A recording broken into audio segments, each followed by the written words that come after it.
Alright, hey everybody, Preston here, Cousinz Outdoors, in the shop today, chilling out. I wanted to do a video on some of the things a local tournament angler is going to bring to a smaller local weekend warrior kind of tournament. Not all of us are pro fishermen. I'm far from it. Watch our videos, you'll see. What does a amateur guy bring to that local tournament? You know, how many rods does he bring? What's he got in his box? You know, how often and when should you practice fish? And you know, all these things. Basically, it's just a big tournament prep video today that I want to do real quick. So I'm gonna start just by showing off my boat a little bit, what I run, and you know, the trolling motor on the front, motor on the back, what the batteries, kind of how I have it set up. I'll go through my rods, I'll go through some tackle, I might go through some rod setups, just kind of the different lengths and power of rods that I throw for certain baits. I'm gonna go through my tackle boxes and everything, kind of how I organize it and what I bring and what I don't bring, and yeah, I think it's going to be a good little video, especially for anybody who is interested in taking that plunge and starting to tournament fish, especially younger anglers, but even, you know, middle-aged anglers and guys that are retired and want to start tournament fishing. I think this is going to be a great video, especially, you know, if you're just getting started. It'll kind of show you a couple things that you might want to look at getting, or how to get started, or things you can expect. So let's dive into it. Here's the beast, the monster. It's a 1989 Bass Tracker. It's 16 foot. I got 115 horse Mercury on the back. Gets me where I need to go. I think it tops out 40 miles an hour, 45. At least that's kind of what the speedometer says, but it's like 31 years old, so I don't know if it hits that anymore. It works good. I can't outrun basically anybody, but you know, it's a fishing contest, not a race. Trolling motor on the front I just got. It's a Minn Kota Edge. It's the 55 pound thrust. I don't know, it works for what I use it for. I got the foot pedal, obviously. Some guys run the remote on the front. I don't know if there's different props that you can get. I took the one off my old one. I was going to beat the hell out of it because we were going to a flow edge to fish. We got a tournament coming up July 10th, so I'm smashing this prop into lily pads and hydrilla and it's just a plethora of things. Structure, rocks and wood, just wherever I can get in and flip. This trolling motor is basically getting the snot beat out of it. So I think it was $600. I think you can, you know, Minn Kota, you can probably go up to a couple grand. You could buy one for, but I don't need nothing that fancy for what I do. I'm just a guy that fishes, I think, a couple tournaments a year. Like I said, we got one in July and then one in the end of August. I get real busy in summer, so it gets tough to find time to fish more than, you know, a couple tournaments a year. But we do what we can. I got the two live wells. I think they're both in the center here, this one and then one over. I think they're like a 14-gallon capacity. So for like this tournament in July is a 6-fish limit. So if we would catch our limit and start culling, which is the plan, we'll have 3 fish in each one. And generally how I'll do that is we'll put the biggest fish in one with the smaller fish, and then the other 3, just to kind of keep them separated, keep them happy. Another thing with live wells, and I'll go through just real briefly some live well treatment. I'll jog around to the other side. Hopefully I got enough light here. Live well treatment is extremely important. Gotta move this battery quick. So what you're gonna want to pick up is, and there's a bunch of different ones on the market. I don't get paid by any of these companies, so I don't care what you get. But I get Please Release Me, and I think this one is Catch and Release, and they're made by, oh, you know, Sure Life. Sure Life makes them.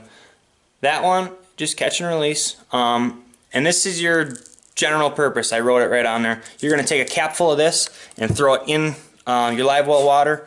And then this one I also have. It's just a Please Release Me. It's for wounded fish. If you gut hook one or foul hook one, or if we had a northern pike, a 34-inch northern pike we caught on in central Wisconsin last year. That had a lamprey, like I don't even know what you want to call it. You can look them up on Google or whatever, but they basically suction themselves to the sides of fish, and this pike had one suction to the side of it for who knows how long. It had a big scar on it and it was wounded, so we took some of that and put it on there, and obviously took the lamprey off, and we let the pike go, and hopefully he's doing a lot better, I'm sure. That was the day I caught that big 38. And then also you're going to want to pick up a bottle of foam off. These products have some anti-foam inhibitors in them, but if you do catch a big bunch of fish, their slime coat's going to give off, it's going to foam up the water, and if you have foam on top of the water, it's going to be like putting a plastic bag over your head. So we got that foam off, and all you got to do is take the cap off, throw a squirt in. I got a brand new bottle here, you can see. I got actually two.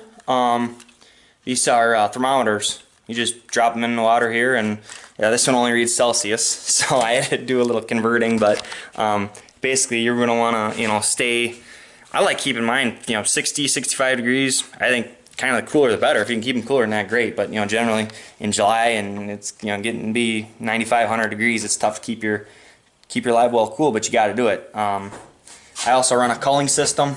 I don't even know the name of these. I think if you just look up culling system, you can get anything like that. Just watch some videos on YouTube how to use them, and they're pretty self-explanatory. I mean, I think it's great to have a culling system. You catch your 6 fish or 5 fish, whatever the tournament is that you're fishing. Just makes life a lot easier for culling. And then I also keep a little bit of hydrogen peroxide in with my live well stuff. Basically, hydrogen peroxide is 2 parts oxygen, 2 parts hydrogen. So, water molecule is H2O. Well, hydrogen peroxide is H2O2. So you have an extra oxygen molecule per atom, I guess, maybe something. I'm not a scientist. I'm just a fisherman, so I don't really know. But you're supposed to mix like 3 ounces per 15 gallons of water, and it's just going to add so much more oxygen into the water. It could really save your life if your recirculating pumps go out or something like that. When I'm starting the day, I'll throw a giant bag of ice in each live well, and that's just going to cool everything down right away. It's going to start everything cool. It's much easier to maintain cool water than it is to try and get your water from 85 down to 65. So start cool, stay cool, and it's just much easier keeping that water cool and keeping those fish happy. Alright, so moving on, I got a little hand net in here. This thing actually works out decent, I guess. We broke our net last year. I think we were stuck on some rocks or something, and I took the net. I don't know why I didn't take an oar. I just grabbed the net, frustrated or whatever, who knows. And I went to push off a rock, and obviously the things that they're made of are just, that aluminum just cracked and completely destroyed, and it's like, oh great, now we got to swing everything, which usually we swing all our fish anyway, most of them. But I mean, if we got, good fish in some stuff, we'll just reach down there and net it with the hand net. Makes life easier. Batteries, I don't know, whatever, just pick up some batteries, and a deep cycle battery, obviously. Deep cycles are meant to ran all the way till they're empty, and then they can be completely recharged. I usually will have whoever I'm fishing with bring theirs. Usually we all got one, so we'll bring 1 or 2 for a tournament, because we're bring fishing, we're blasting off 6 a.m. and we gotta be back in 2:30 for weigh-in. So that's a lot of time running that trolling motor, and if you're in a great spot, picking a spot apart, a lot of times you can make them last a while. But if you're covering a lot of water trying to find fish, it really is wear and tear on that battery. So it's good to have 1, 2 extras in the boat, so you can get by. Moving on to rods here. So starting off with what is this far one? It's my frog rod. It's just a 7-foot rod, I think, medium heavy maybe. It's a longer rod. Really, I get a good hook set when it's when the fish hit it and it's further out in the pads or whatever I got to do.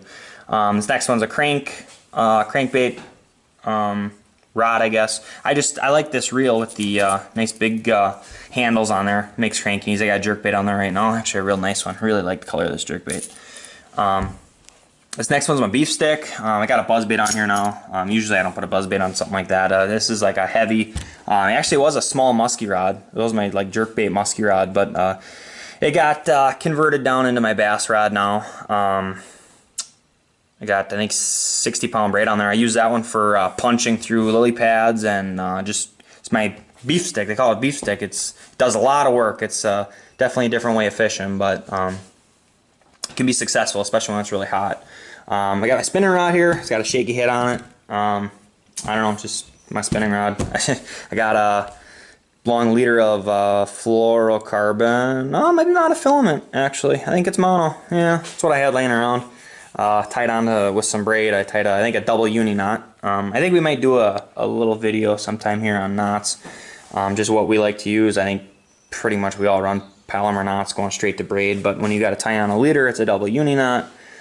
I think this is like 20-pound 20-pound monofilament, and there's like 16-pound braid on it, maybe? I don't know, something like that. This is my all-purpose rod. This is the rod that does all the work right here. I think it's like a 6.5 foot. Oh, here, I'll tell you, 7 foot medium power fast action rod. God, I don't even know the braid that's on there. I want to say 50-pound braid. Yeah, and I'm flipping right now. This is a this is a vertical swim jig from Venom Lures with the donkey snatcher. It's like this one might be a 3-inch or 4-inch donkey snatcher.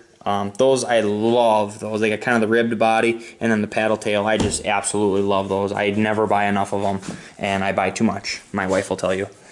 Moving on to tackle here. You can see I got some stuff here, just a spinner, some new KBD Strike King, flat bill crank, popper, some grasshopper thing that the wife bought. Whichever, whatever. Here's my box. This is what I use. Let's see, what do I... Well, I got up in this top compartment, I got a scissors. It's pretty minor. I don't know. I always carry a side cutters here. I think that's real important, especially musky fishing. But even bass fishing, you know, you can hook one bad, and it's just so much better to cut the hooks and, you know, let that fish work it out and let the hooks rust, and, you know, do whatever you gotta do, or cut them and then work on taking it out, or whatever you gotta do. Real long pliers here. I got some juice for the smallies, some Venom's Grab. Haven't even tried it out yet. I should have. I wanted to when we were practicing, but I don't know, just forgot about it. Alright, now we're going to get into my boxes here. So I'm going to get the camera set up a little bit different, and we're going to buzz through these. I have this tackle box here, and all this is, this whole tackle box, all it is soft plastics and just extra stuff. It's extras. So if I ever run out of something that I need in that box, I just run to this box and throw a handful in there, and then we're good to go again. A lot of times that doesn't come with me tournament day. It's just to refill everything that's in here. So, I mean, they're cheap enough. I just bought one, and then that way, it's kind of like you keep everything stocked in here. That way, when you run out, you just throw it over here. When something runs out here, you order it online, fire it in there, and that way you always got the soft plastic that you want, whether you got a craw or a worm or a shad or a tube, you know, whatever you like. So, yeah, we're going to check out everything that I got in my boxes now real quick. Alright, so first things first. I got 1, 2, 3, 4, 5 boxes in there, and I got one empty one, completely empty. Why do I have an empty one? That's a great question. I keep one of these completely empty. This is just a tournament box. So what I'll do is I'll label it, Lake 1, tournament, blah, blah, blah, blah. And when we go pre-fish or practice fish it, you know, a week before, a month before, some tournaments won't let you fish like 48 hours prior. So obviously you have to abide by tournament rules, and they're all different. But this one will be just my Lake 1 box. And I'm using Lake 1 as just a generic blah, blah, blah. I'm going to throw everything that I feel confident with, comfortable with, throwing on that lake or water, river, whatever you want to say, flowage, whatever you happen to be fishing. So if it's a big frog lake, I'm gonna have, you know, a couple different frogs in here, a couple different sizes, a couple different colors. If I'm gonna do a lot of flipping under docks, around structure, I'm gonna have a bunch of different jigs in here. If it's more of a crankbait, if I'm trying to crank for smallies, I'm gonna throw a lot of more crankbaits. Maybe I'll throw some jerk baits. If you know, just a plethora of different things that I am going to have confidence with on that specific lake. So instead of digging through my, you know, all my box and peeling it all apart, putting it all back together, I just got to worry about one box. I just grab that one box and I can go from frog to jig to jerkbait to, you know, anything that I want here. There's any kind of bait I can put in here, and it just saves you time, you know, and time really is huge when you're fishing for tournaments, fishing in tournaments, because the more time you can save, the more casts you can get, just the better overall chance you're going to have at hooking into that big one. And really that's how you win tournaments, is time management and making decisions when, you know, crunch time, when you feel something in your gut and you got to go, you got to make a move right now, making that move and making the right move. So I'm going to show you what I got in here now. Alright, number one, frogs or some top water. So basically what I run right here is I just got a bunch of frogs. Got a couple top waters tied on, and I got a lot of buzzbait I keep in a different one. But I got one frog tied on, and it's just basically a frog one, honestly. As you can see, I only got a little walk the dog bait. I got a new popper I got stuff in here, and then this is Brandon Schmelbeck's at Ugly Ones Bait Company. He made this. Just an incredible looking lure, and small mouse smash it. The frogs, yeah, I mean, different colors, different sizes, different, anything you want, basically. You know, you never really know what you're going to need. It seems like most of the time they don't really care, it seems like, but, you know, sometimes it matters. Size of frog, especially. Buzzbaits, chatterbaits, spinnerbaits. This box is pretty full. I'm going to have to invest in another fella like this. A big box like this to keep more tackling, because I'm running out of room. This year I got my buzzbaits on this side, white, chartreuse, black. They're color. That way when I throw in a white one and just not quite getting the reaction that I wanted, and I feel like it's going to be a productive bait, I'll just fire a black one on and we'll make that switch. In the middle here I got some chatterbaits. I already got like here I got here's a chatterbait with a donkey snatcher on it, 4-inch donkey snatcher, and then, you know, right next to that one I have another trailer, exactly what's on there right now. So, you know, if a pike smashes this one or if it gets beat up from the bass, I can just, you know, jump in the box, grab it, and go. And I have more in that green tackle box that I was talking about earlier. Here, same thing. You know, I got a green chatterbait. This one's a curly tail. This is a paddle tail. I got another little curly tail right here for a trailer. This one's tied on to something right now. This is that,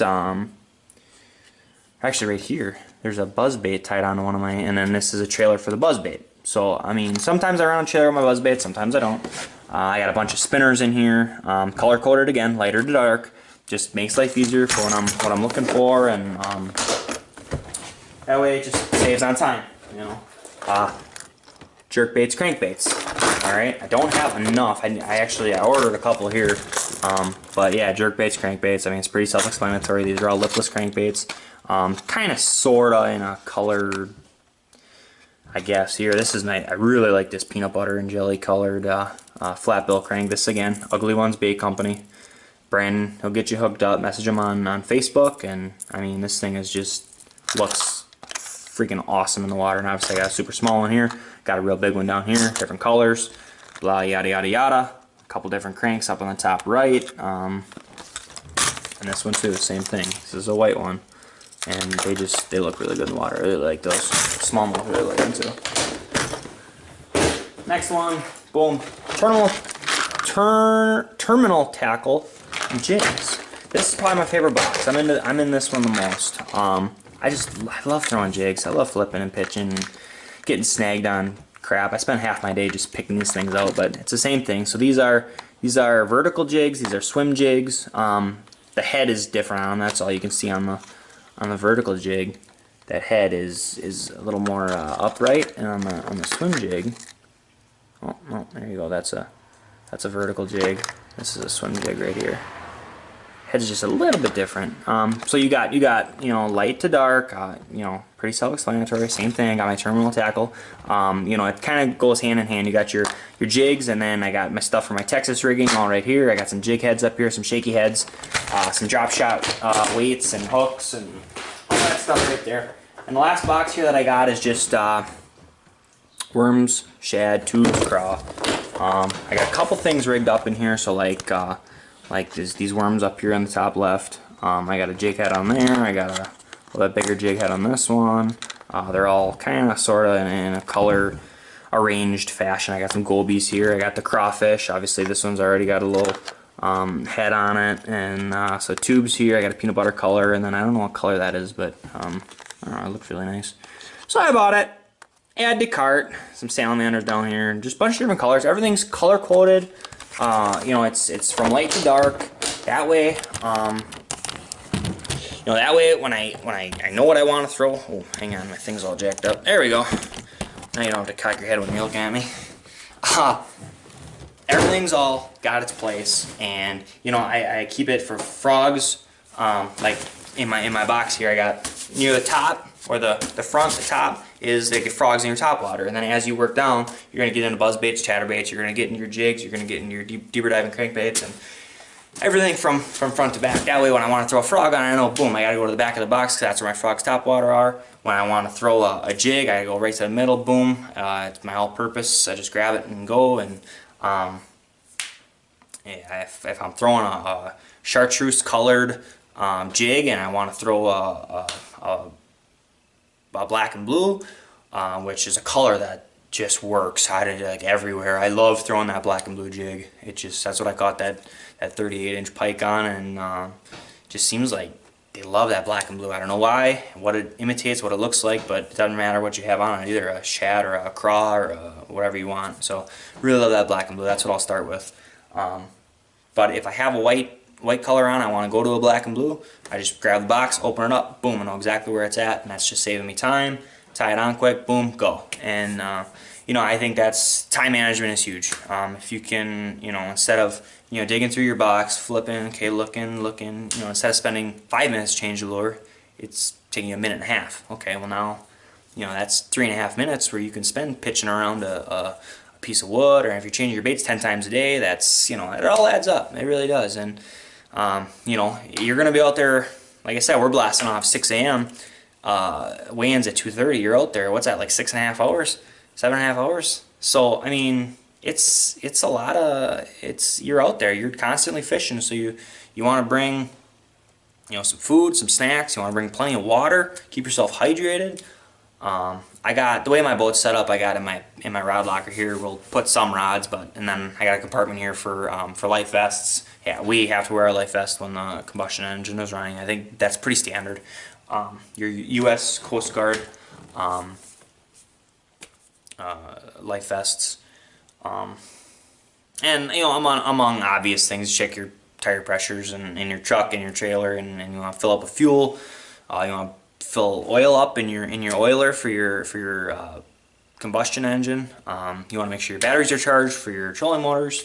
Just a plethora of things that can go wrong. So we just try and do all those things in the shop to prevent any problems. You want that day to go as smoothly as possible, and you just want to spend it, enjoy it fishing, and have a good time. This year, I think we're gonna try and do some filming. It's July 10th. We're gonna try and smash them.